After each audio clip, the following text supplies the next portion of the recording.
Cherry ব্লসমের time তো তো সাকুরার মধ্যে দিয়ে ঘুরে বেড়াইতেছে, এই যে চেরি ব্লসম গাছ দেখেন। তো বাজারে নাকি নতুন কার্ড চলে আসছে শুনলাম, হকার্স কার্ড। তো সরকারি উদ্যোগে রাস্তা দখল করে রাস্তার 4 ভাগের 3 ভাগ হচ্ছে আপনার হকারদের জন্য মার্ক করে দেওয়া হচ্ছে, যাতে যাতে হকাররা রাস্তা দখল করে বসতে পারে। আর জনগণ এদিক দিয়ে ঘন্টার পর ঘন্টা ট্রাফিক জ্যামে পড়ে থাকুক, কোনো সমস্যা নাই। মানুষের সময়ের কি দাম আছে নাকি বাংলাদেশে? আমি যখন ওই যে জাহাঙ্গীরনগরে পড়তাম, আমি বনশ্রী থেকে আপনার 3 ঘন্টা ধরে যাইতাম জাহাঙ্গীরনগর। এই একটা কারণ অবশ্য ভালো হয়েছে, কারণ এই কারণেই আমি মূলত দেশ ছাড়ছি, যে 6 ঘন্টা আমার প্রতিদিন খালি ট্রাফিক জ্যামে বয়ে থাকতে হইতো, ঠিক আছে। আর এদিক দিয়ে হকার্সদের সরকারি উদ্যোগে জায়গা দেওয়া হচ্ছে।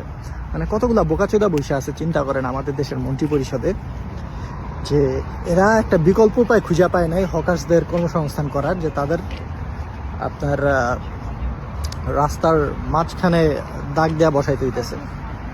কাহিনী তো এটা না, কাহিনী হইতেছে এদিকে হ্যানতে চাঁদা উঠাইবো, ঘটনা বুঝছেন। এখন দিয়া দিছে হকার্স কার্ডের নামে চাঁদা উঠাইবো আর। অথচ একটা মার্কেট করে দিলে কিন্তু পারতো, মার্কেট করে দেওয়া হকার্সগুলারে মার্কেটে পাঠিয়ে দিত, 20 টাকা একটা মার্কেট করে দিলে কতগুলো হকার্স বসতে পারতো এই জায়গায়।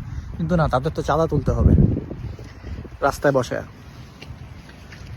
ওই যে একটা কথা আছে না, এমন দেশটি কোথাও খুঁজে পাবে না কো তুমি, অবস্থা হয়েছে ওই রকম।